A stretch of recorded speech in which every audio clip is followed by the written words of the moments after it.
In this video, I'm going to show you how you can easily block message requests on Instagram.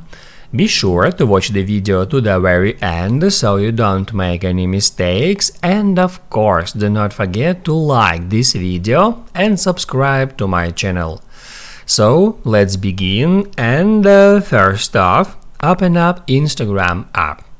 Then get into DMs. And all you have to do in order to see your message requests is just tap right here where it says requests.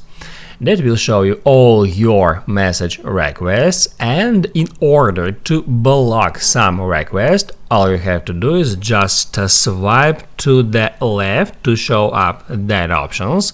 From here you can accept that request, you can block it, and also you can hit add delete to delete this message request. In order to block it, just hit add block. Now you can write down in the comments below if you have any questions about that tutorial, and also I recommend you to check out my Instagram tutorials playlist, which you can easily find in the description. Hit the like button if you liked that video, and I see you in the next one.